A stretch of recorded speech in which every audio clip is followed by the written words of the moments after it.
Hey, I have a special ask for you.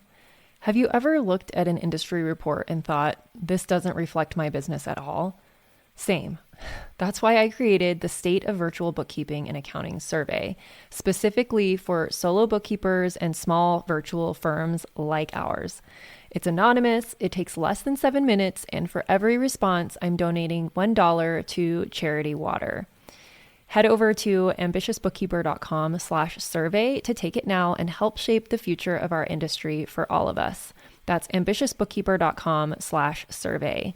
We will be closing the survey at the end of May, so make sure you get your responses in and you will get a copy of the results when they're available. Thanks so much. Now let's get back to today's episode. You're listening to episode 200 of the Ambitious Bookkeeper podcast. And here's the thing. I've kind of been putting off recording this episode. I wanted to record this episode actually at the beginning of 2025. I've been compiling notes about what I've learned over the last year, and now here we are halfway through Q2 of 2025. And it felt like a really good place to kind of pause and reflect and talk about what I learned in 2024, what I've learned so far in 2025, what I'm focusing on, and share the ups and the downs with you as the 200th episode. I kept thinking, like, what am I going to do for this 200th episode? This is like a huge milestone. Mind you, I've recorded well over 200 episodes. Some of them are mini episodes, so they're not numbered. But today marks the 200th, quote unquote, episode of the Ambitious Bookkeeper podcast. And that means I've been podcasting for several years now, every week. And I have missed a few podcasts here and there, last week being one of them. If you weren't aware, last week I was speaking in Seattle with my biz bestie, Alyssa, and I meant to record this episode before I left. To be honest, I was having a hard couple of weeks before that event, and I had to get aggressive and cut things out of my calendar that just were not necessary. And the podcast ended up being one of them because I wanted to be able to pour a lot into this episode. And due to that as well, I'm not recording on video today because when I record on video, it requires a different level of energy. And I have a lot of notes I want to read from. I'm not reading the podcast, but I have an outline, and it's just a different beast when you're recording on video. You're like all up in your head about where's my eye contact? Am I looking into the lens? Am I reading stuff too often? Do I look awkward? And I just didn't want to have to deal with that looming over me while I'm delivering this podcast. So don't worry. Nothing crazy is going to be announced in this podcast, but I am going to be sharing, like I said, the ups and the downs of 2024 and Q1 of 2025, what I'm focusing on, what I focused on last year. And yeah, so if you want to know all the details, I'm going to be talking about, financial growth and personal growth and all of the things in between, because as a business owner, our lives are so intertwined with our businesses. So episode 200, here we are. I'm going to pull back the curtain. So if you are ready, sit down, have a cup of tea or a cup of coffee, depending on what time of day you're listening to this. Drink some water, take a deep breath, and let's dive in. Hey, and welcome to the Ambitious Bookkeeper podcast. I'm Serena, CPA, a mom of 3, and I've been running a virtual bookkeeping business from my home since 2017. You are in the right place if you are a bookkeeper, accountant, or an accounting student, and you believe and know in your heart that your purpose is bigger than sitting in a cubicle. If you're ready to learn some actionable tips and strategies for starting and growing your accounting business, then I hope you stick around.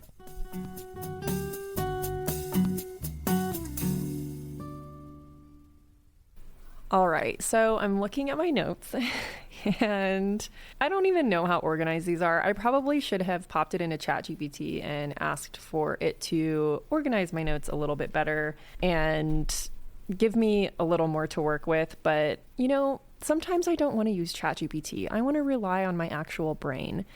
And so here we are.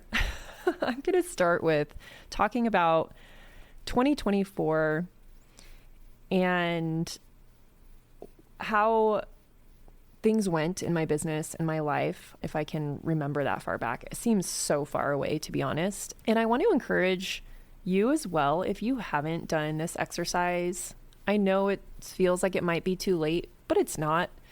If you haven't done this exercise, reflecting back on last year and what went well and what didn't, and the things you invested in and the things that you want to invest in the future, things you invested in, did they bring you an ROI?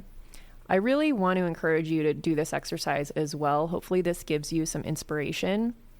Just sit down and take a beat and think about these things as I'm talking through them. I'm mainly going to be focusing on my firm in this episode because I feel like that's going to be more valuable to you. I'm also going to talk about things that happened with the Ambitious Bookkeeper and where we're headed this year as well, and decisions that I've made on growing that and all that good stuff, because both of my businesses are very intertwined.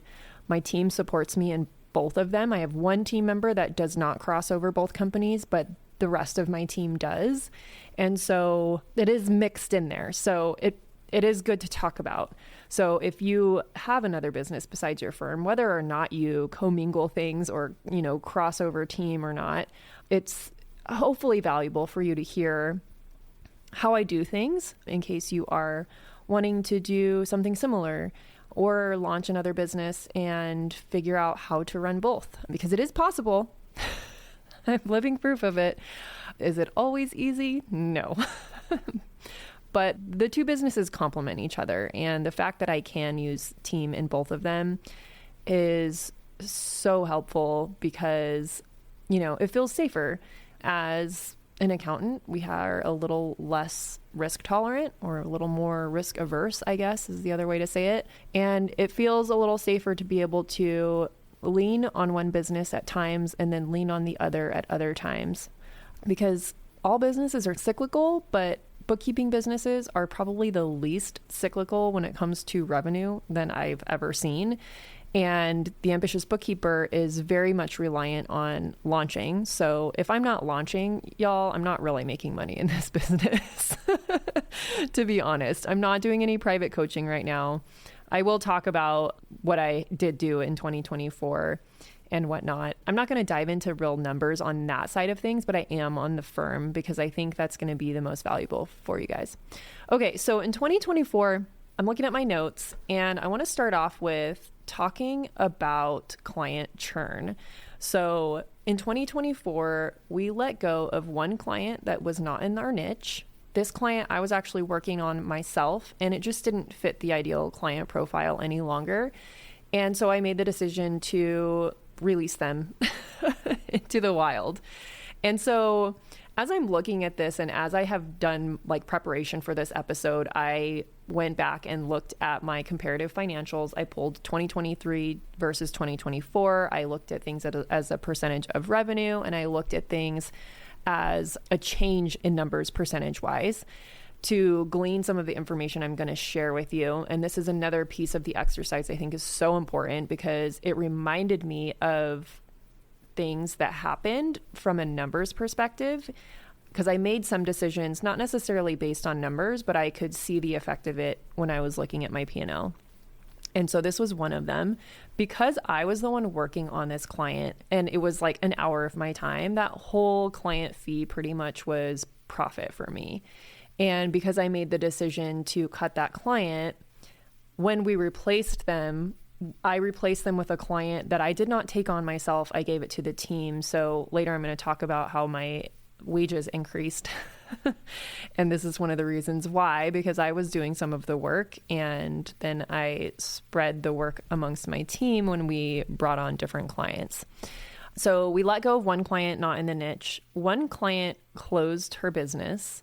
I've alluded to this story quite a few times on the podcast, and I keep promising like a whole entire case study on this podcast. And for some reason, every time I sit down to like outline it, I just have this major block about it for some reason. And I don't know what's going on with that. Maybe it's just like, it's just not time to share. But long story short, hopefully, this client came to me because she wanted to switch to Xero from QuickBooks. She was convinced that she didn't have the right reporting in QuickBooks Online, and it was hindering her from being profitable and growing her business because she couldn't understand the reports.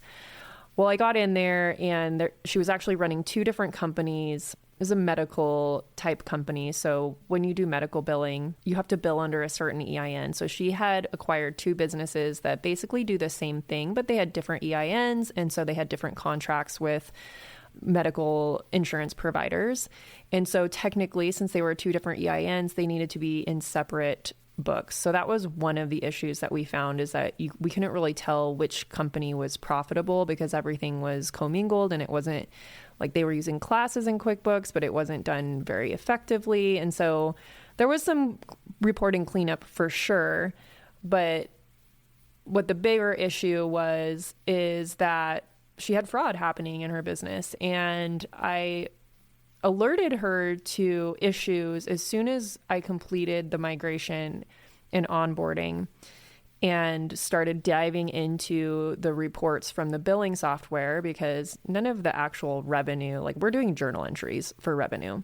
And once I got an understanding of how the journal entries were booked from the previous CPA firm, then I was like, okay, this is so easy. I can handle this. All I need are the reports from your billing system. Easy peasy. Well, month after month, we continued to write off and write off and write off revenue because something was awry in the billing system. And so I put on my detective hat and started asking questions and said, okay, why are we writing things off? What are the possible culprits of this? Could it be that the amount you're getting paid is not actually what you're billing, which is very typical in the medical industry? So when I brought that question, she was like, there's no way that should be happening because we have contracted rates. We know exactly what we're going to be paid by these insurance providers because we're not billing out of network. We're in network with all of these. We should be getting paid exactly what we're contracted for. And so I was like, okay, well, red flag number one, you're not. So who has control over changing that amount that's billed? And are you actually billing that amount to the insurance provider, or is something getting changed after the fact? Because I'm a highly skeptical person.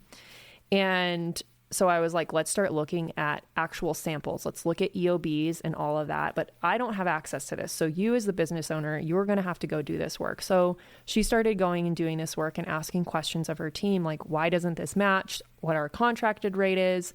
Then people started leaving, obviously. So the main thing that was happening is the sales team were able to manipulate the billed amount so that they could get higher commissions.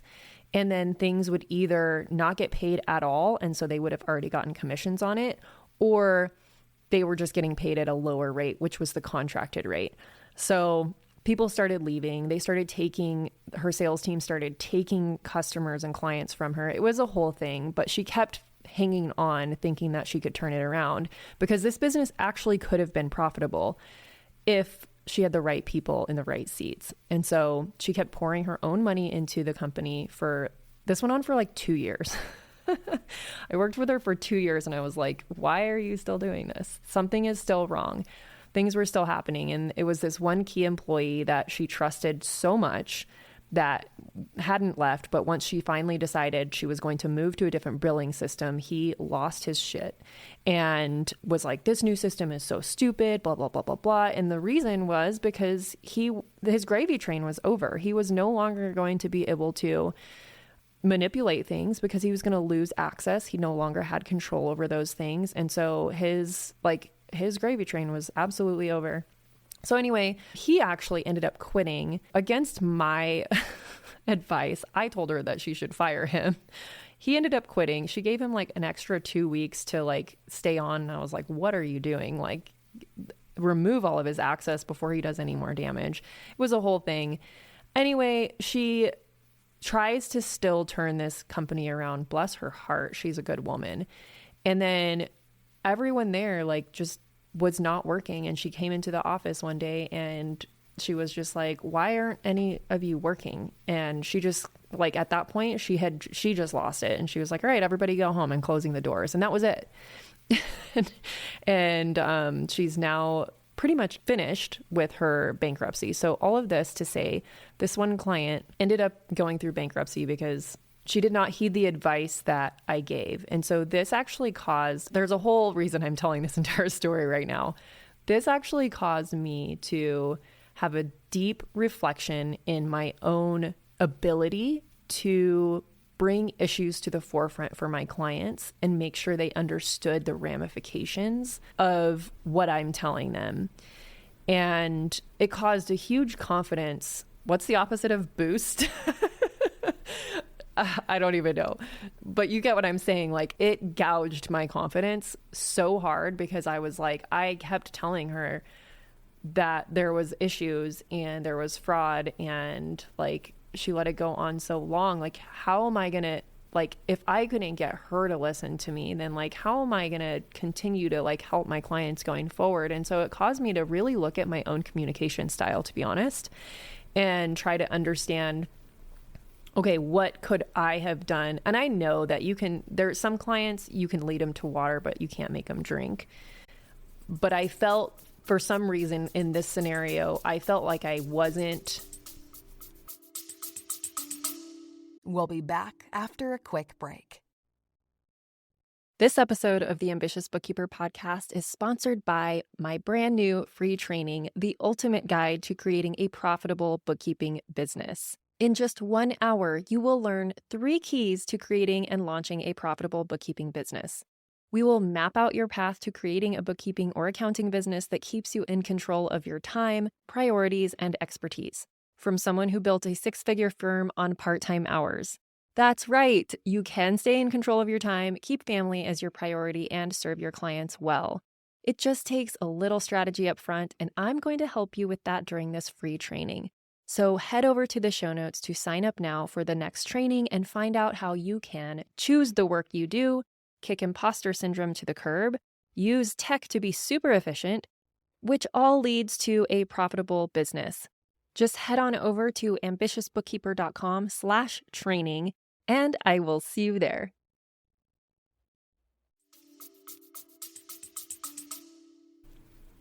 Outspoken enough for her to really understand, and it broke my heart because this was not the first client of mine who had to close their business because they didn't take my advice. And so this was the second one in my career so far of a client having to close their business, going to bankruptcy. And I was like, this needs to stop. I don't know what it is about my style, but I don't know why these business owners aren't listening to me.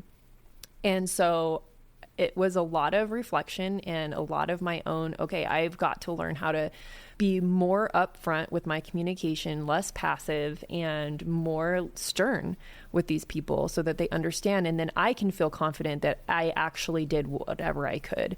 So another client of mine this past year was barely breaking even. And this was right around this whole thing happening with the one client that closed her doors. I was like, okay, this is not happening again. So I need to make sure that because I'm not the one doing the bookkeeping anymore on all of our clients. I'm not even the one meeting with all of our clients or presenting their results. So I don't actually have a real great pulse. This is another thing that came up for me is I don't have a great pulse on all of the clients that I'm not looking at. And I don't think I had given my team the confidence and the tools for them to be able to say, hey, this client is barely breaking even, or this client is operating at a loss. We need to really alert them. So it caused kind of me to like reiterate to the entire team, like, if you see something, say something, loop me in. I know it's your job to talk to the clients and everything, but if like they're not responding to you, escalate it to me. So I took it upon myself to go through this other client and record a Loom video and have a heart-to-heart with her. And like, I knew she hadn't watched the Loom videos that my team were sending. She wasn't watching mine for like months. And so finally it was like, I emailed her and was like, there is zero judgment but we need to have a talk about your numbers, and you need to stop avoiding it, because I let this happen with 2 other clients. They ended up closing their doors and going into bankruptcy, and I don't want this to happen to you. So all this to say, this client was rescued. We came up with a plan together. Did I charge for this service? No. This was more about me feeling like this is why they hire us, to keep an eye on these things. And yes, sometimes we go out above and beyond what we're actually engaged in because we care deeply as humans, because there's a human behind that business, running that business, and they might be way too afraid to ask for help. They might be willing to pay for it, but maybe they can't pay for it. And if you aren't the one to put your hand out and help them figure out a plan, then who will? Okay, so now I'm off my soapbox. Went a little off track there, but I felt like that message needed to come through.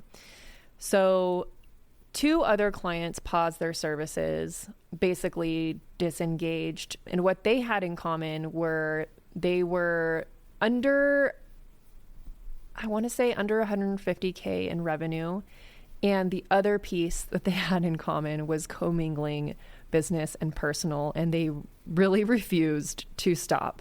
So from that learning, what we put in place at the end of 2024 is, in our engagement letter, we put in an agreement for people to stop commingling funds. That's actually in our interest form as well. I make people check a box that's like, I'm commingling, but I promise to stop. And then we also updated our engagement letters to surcharge for each month that continues to go on, and implementing a year-end cleanup fee for any outstanding items that come about from this commingling. And then we also are implemented after 3 months of the commingling, still not stopping, even if they're paying the surcharge, we reserve the right to just disengage. And everything is always like, we reserve the right. Doesn't mean that we are going to, but it's got that little clause in there to help them understand how important that is, and that we don't want to mess around with clients who are commingling for their own good. So that's how we lost, all in all, 4 clients in 2024. And I'll get into my actual numbers. Regardless, of that happening, revenue was still higher than the previous year, because we also brought on new clients. And actually, I didn't even look to see how many new clients we brought on, but it was more than 4 because we replaced that revenue and then some. All right. And then how we gained clients was through Threads. I did a podcast episode about it a while back. It's also up on YouTube, talking about how I went all in on Threads for a month and it really paid off. I still kind of hang out there. I'm more of a lurker these days, and I join in on conversations, but I'm still on Threads. Referrals, always a huge source, and podcast interviews, which I ended up booking a lot of those through Threads. And I also talk about that on that podcast episode. I will link it in the show notes. So let's talk numbers. Okay. I'm not going to give actual dollar amounts, but I'm going to give percentages so that you can understand how things can shake out. And I want to preface this, if you're a new listener, my team are myself. I do very little of any client work.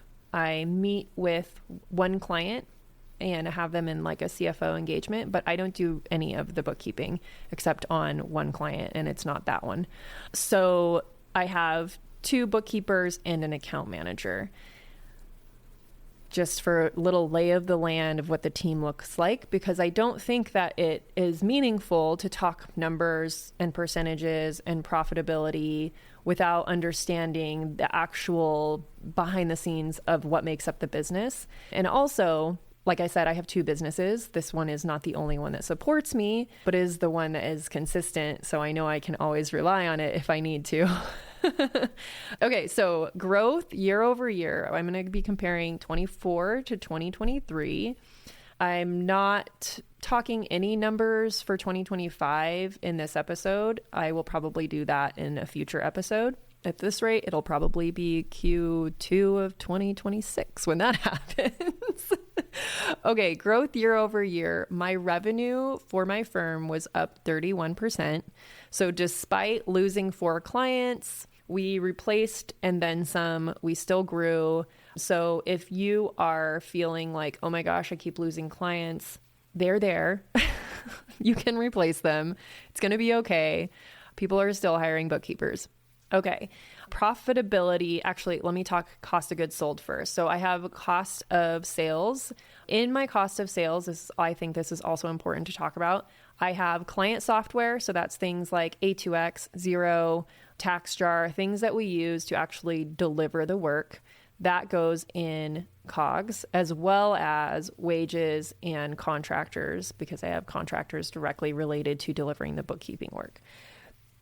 So my cost of goods sold went from 35% of revenue to 43% of revenue. And that was mainly due to a slight increase in client software, because as we grow, that line item increases as client acquisition increases, right? When you bring on more clients, we have more software costs associated. So that's typical, as well as contractors and wages increase because we're bringing on more clients. There's more work to do. When I look at these numbers, I'm really unpacking this. What it means for me is 2023, I don't think I necessarily priced better, but we had more clients that were paying higher fees and paying for more quote unquote valuable service than in 2024.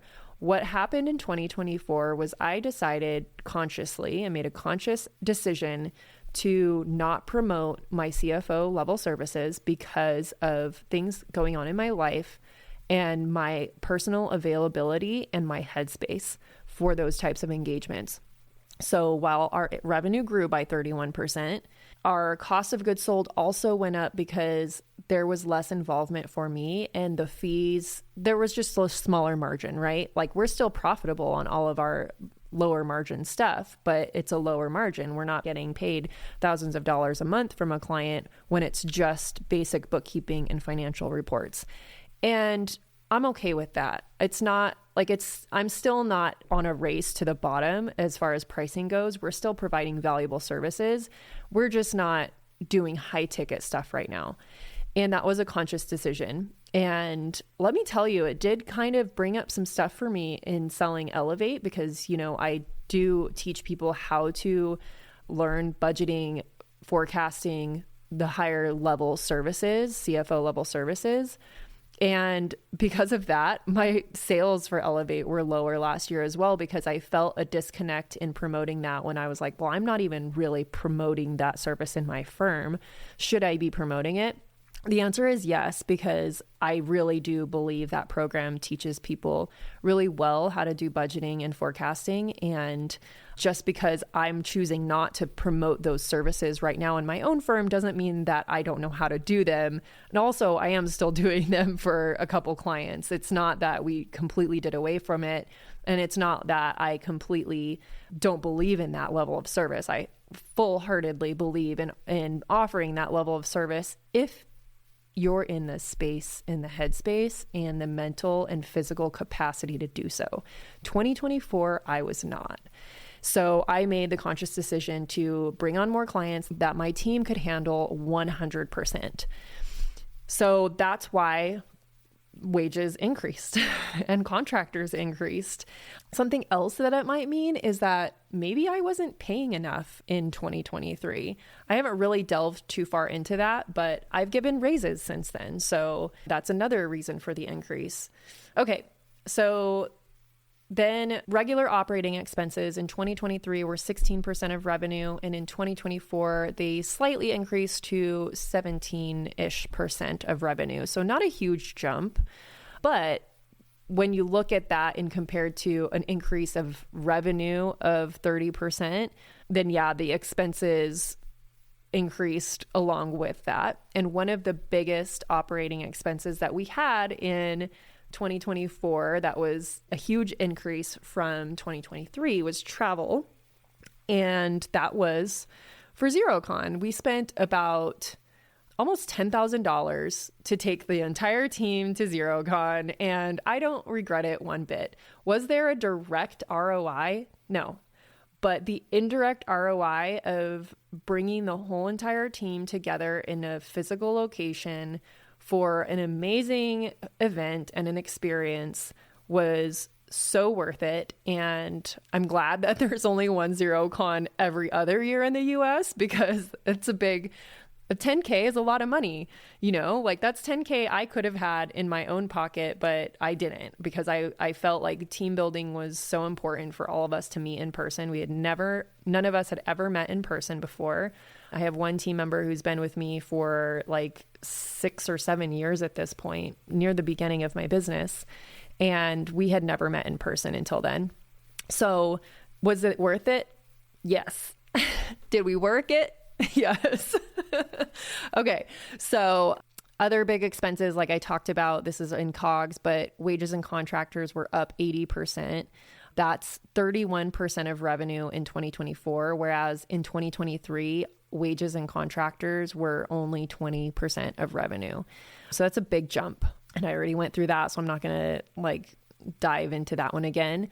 Other notable things that happen in the operating expenses and expense line items are, we have another line item for operating software. So this is anything that's like Asana and back office things that run the business.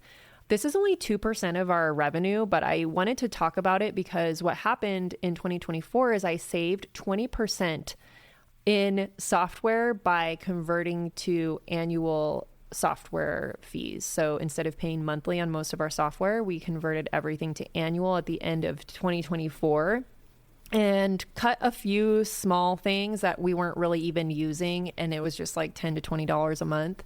But the big savings were really from converting everything to annual. So if you have the cash flow to do so, or if you have a credit card, might be worth it. Then the other thing is client software, which I talked about before. That is 10% of our revenue. And that includes A2X, Xero, Export My Data, anything like TaxJar, things that are directly related to delivering the client work. I had a few investments that didn't really pay off in 2024. Actually, mainly just one. In 2024, I was really, really discerning with not joining programs, not joining memberships. I think I was a part of 2 networking groups, one local and one online. So I was very, very discerning about this. However, I did get sucked into joining the Better Business Bureau, and anyone can come at me and shoot me down for this, but that was a waste of $65 a month. And it doesn't seem like a lot until you start looking at it adding up over multiple years. And I was like, why are we paying for this? This is ridiculous. I don't work with local businesses. I don't think a lot of online businesses really even give Better Business Bureau that much credibility. So it didn't help us gain clients. And so I decided to cut that one. But I would love to know if anyone actually benefits from that, to be honest. Please shoot me a message on Instagram or LinkedIn. I want to know. And then, so that's pretty much the numbers of things, the number side of things. And like I said, if you haven't done this exercise yet, I highly encourage you to look at things year over year, look at the percentage increase or decrease, look at things as a percentage of revenue and see where things are changing and why. And you might find that you see the effects of decisions that you've made. And then you can take that information and go forward with it in the newer, in now, instead of flying blindly. Like, this is what we do for our clients. So do this for yourself. You'll glean a lot of information or clarity or just confirmation of things that you felt anyway. Events that I attended in 2024, like I said, XeroCon, that one was a big expense because I took the whole team. I also attended the Podcasting Moms Conference in 2024. I attended it again in 2025. I actually sponsored it this year. So I'll talk about that in a little bit. I also attended something called BBD Live. I am a part of James Wedmore's Business by Design program, and he puts on a live event for his students only each year. And the past 2 years I've attended it. And it's been life-changing in life, not business. Like, it's a business event, but every time I go there, I get something that I needed personally. And this year, I don't know if I actually talked about this yet on the podcast, but this year when I attended, I always go to these things like just, I'm going to receive whatever it is that I need to receive. I'm going to be in the room with the right conversations. I'm going to end up meeting the right people. And this year did not disappoint. When I got there, I had been deep in living in mold toxicity in the house that I had been renting for the past 2 years. And I ended up at lunch with someone who is a nutritionist who I now work with and talking to her about these mycotoxin test results that I had just gotten back, and I had no idea what to do with them. I just knew that I needed them because I knew I was living in mold. And so she read the results for everything that I had gotten back at lunch and was like, I can totally help you with this, and we can get you operating back to what you should be. And so I met her. And then I also met this woman. Both of these ladies are based in Phoenix, which is crazy because people come from all over the world to these events. It was hosted in Phoenix this year, but I just thought it was weird that the two most impactful people that I met were also locals. This other woman I met works for a law firm that specializes in helping people with mold stuff, basically. So they helped me get out of my lease, and I'm still working with them. It's a really long process, just like an accident attorney, basically. Like, they don't get paid unless you get a settlement. So I know that's going to be a long process, but I had to basically, now we're just diving right into the personal section. This I was going to save for the end of the episode, but we're here. So we're committed. I ended up discovering that I was living in toxic mold, which wasn't black mold. Contrary to what a lot of people believe, black mold is not the only mold that is bad. There's other molds that are very naturally occurring in our environments, but in high concentrations, they are toxic. One of them is penicillium, which the antibiotic penicillin is derived from, and I'm allergic to that. And I was living in toxic levels of that in my air quality in the house I was in for 2 years, which explains a lot. It explains a lot. I was sick all the time. I was depressed. My kids were sick. My kids were depressed. Like, it was bad, you guys. So if you have the little nudge or inkling that you might be living in a moldy environment, I highly suggest you get either your environment tested or your body. Both can be done, but one thing about mold is once you've been exposed to it and lived in it for any real amount of time, especially black mold, but also other molds, it stays in your body until you detox it. So you could have lived in a place at some point and been exposed to it not knowing it, and you're still suffering the effects of it. So one of the biggest telltale signs for me was, like I said, I was always sick. I ended up with bronchitis in the middle of the summer, which now makes total sense because it was actually in our HVAC system. And so once I started running that thing every day, it just wiped me out.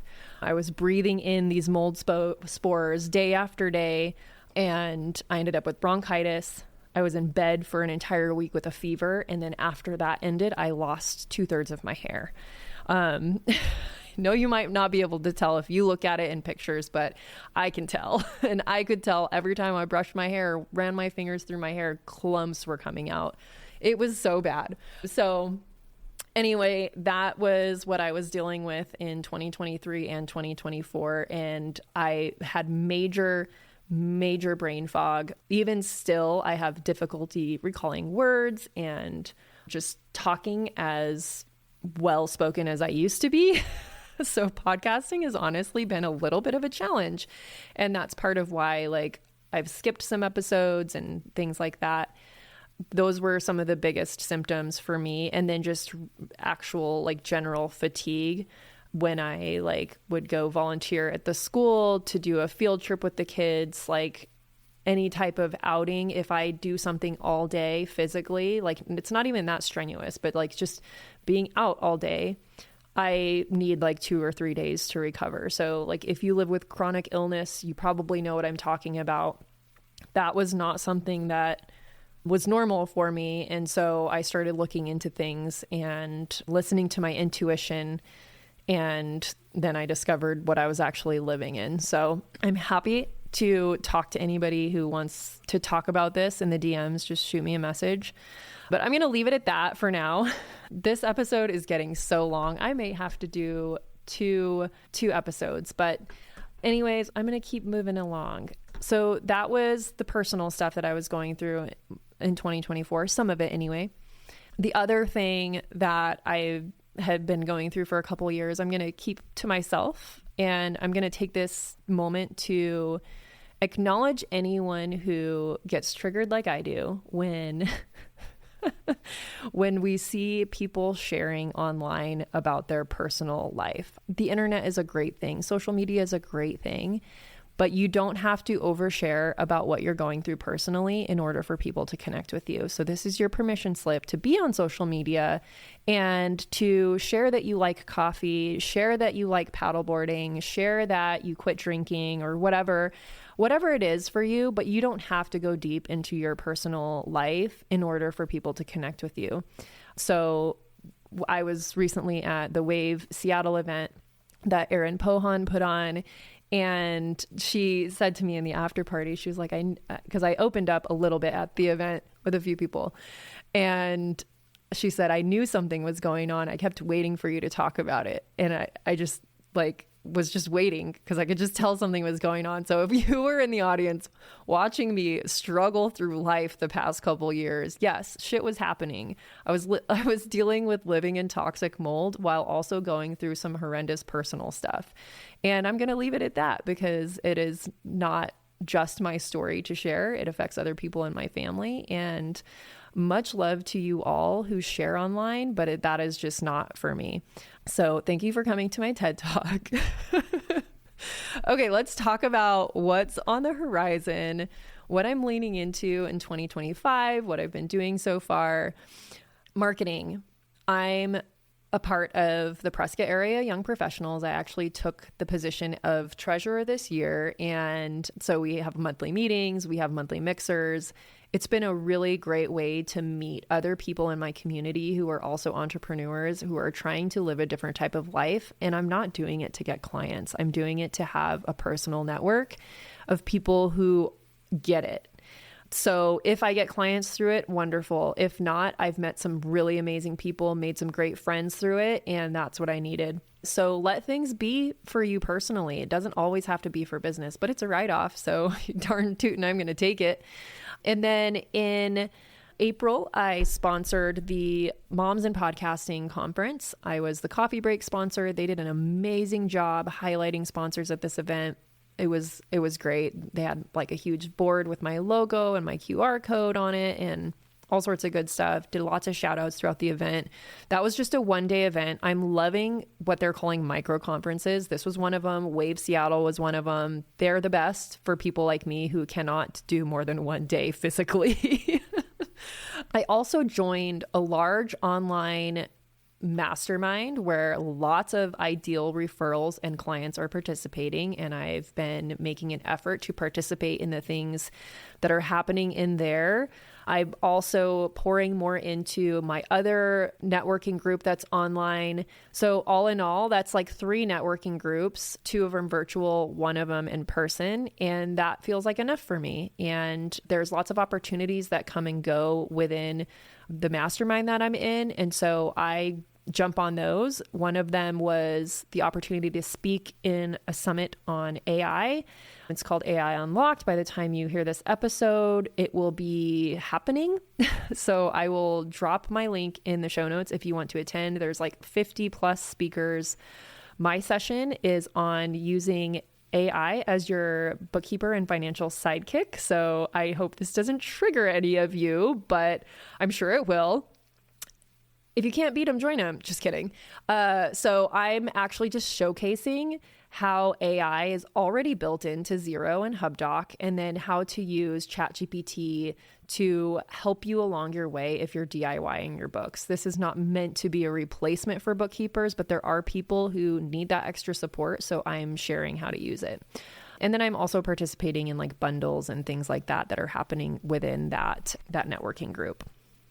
What I'm leaning into operationally is within the firm, my team are taking some amazing initiatives. One of them being using Airtable for lots of things, but we are building out a results tracker database. So we have one being built out for the ambitious bookkeeper side, and we are working on building one out for inside of the firm for our clients, basically tracking their successes and their financial successes so that they can see tangible results of working with us.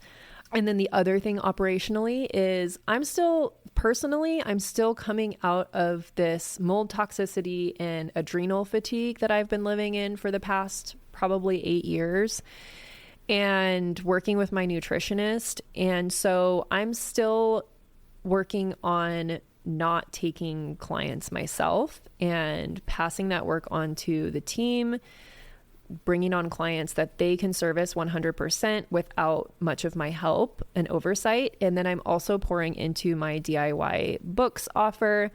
I'm thinking about doing a behind the scenes private podcast of this as I'm continuing to build it out and market it and all of that to share with anyone who is interested. It's like a big, giant, fun experiment for me. So I've built out a courses and educational and digital content for the ambitious bookkeeper. And I'm basically going to start doing the same thing for my firm because I want to, because it's fun. It's a creative outlet. And there's so many clients that end up, like I said earlier, having to pause their services. They're not profitable enough. They could be doing things on their own. They really can. It doesn't really make sense for them to pay $450 to $500 a month for our minimum level of service when like they just don't have that much movement in their business and they can absolutely handle it on their own. So that's the other thing that I'm working on building out for my firm. I also would love to plan an annual team retreat for those years that we are not doing XeroCon, but this year feels like it's almost halfway over already. So I don't know if it's going to happen this year. And so, yeah, that's pretty much what's happening going forward in my firm. I want you to know that if you're also feeling like it's too much pressure to offer advisory services because you're going through it personally, like maybe you have a chronic illness, maybe you are trying to conceive, maybe you have conceived and you're trying to go on maternity leave, but you don't know how to sustain the business without you. The solution is not advisory in this case. That is not the most scalable offer. So this is your permission slip to take a step back, promote your lower ticket offer, your base package, and let your team handle it 100%. Maybe it doesn't bring as much per dollar, but for me, that service is more profitable because I am not involved in it at all. I'm not involved in the delivery at all. Okay, so what is on the horizon for the ambitious bookkeeper? More in-person and event sponsorships, which have already happened by the time this has been recording. I co-hosted a retreat with Alyssa Lang, the workflow queen, in end of March, I think, early April. I can't even remember at this point. It's all a blur. I co-sponsored the Wave Seattle event that just took place that Erin put on. And as far as that goes, that'll probably be my last physical in-person event for the rest of the year related to the ambitious bookkeeper. And to be honest, pretty much everything for the rest of the year. The only other business travel that I have planned is to attend the retreat for the mastermind that I'm in. I am doing personal travel. I may host a small 2-hour meetup in Dallas, the Dallas area near Louisville, because I will be there for my brother's Walima in July. So if you are in the Dallas-Fort Worth area and you are interested in meeting up for, it's just a very casual coffee or something, I don't know, it's going to be so hot at that point, but shoot me a DM so that I have your name and I can shoot you a message. I will probably put out a mass email as well, so make sure you're on my email list. And hopefully it won't be so big that I can't handle it. I'm not really a host. I'm not a hostess. That's not really my thing. The hosting thing stresses me out, so it's going to be very low key. And if you feel the same way, you belong there, then you belong in the room with me. We can be really awkward and antisocial together. Another thing coming up is launching a private podcast with Kendra Courtney. She's my partner in crime when it comes to Dubsado. She's the Dubsado specialist that I partnered with on creating Dubsado Decoded. We are launching a private podcast that dives into all things Dubsado and onboarding and all that kind of stuff. Expect that in June. And I've launched the mastermind again for Elevate. So if you were unaware, there is a secret, not so secret now, mastermind for folks who have been through Elevate or who are a part of it and want extra support. It's very low key. This is a theme for me this year, low key. It's one call a month and a Voxer channel, a group Voxer channel, to just dive deeper into the concepts that are in Elevate and to share wisdom amongst each other. It truly is a mastermind. I do facilitate it, but everyone's input is encouraged and welcome. It's small. We've capped it at 20 people. So when I open it again around November-ish, I think, you'll know if you're in Elevate. If you're not in Elevate, you won't even know about it because it's not available for everybody. The purpose of this mastermind is for going deeper and getting support around offering advisory so that we keep things on topic. That's why it is the way that it is. So that will open again in November. We will be launching the Bookkeeping Biz workshops one time this year. I used to do it 2 times a year until this year. And January was just a lot. I bought a house. I normally launch in January, and there was just no way I was going to be able to go through leaving the old mold-ridden rental I was living in, buying a house. I had to replace all my furniture. It was just so hectic, you guys. Get junk removal to come in and remove everything. I had to get out of a lease that they weren't going to let me out of, even though it was an unsafe environment and they had tried to remediate and they made it worse. It was just crazy. So we did not launch in January, and my apologies if you were expecting that, but we will be opening the Bookkeeping Biz workshops again in August. So watch for that. It's going to be shorter. I'm shortening it to 3 days instead of 5. I'm bringing it back to doing it in the evenings, which I used to do back in the day.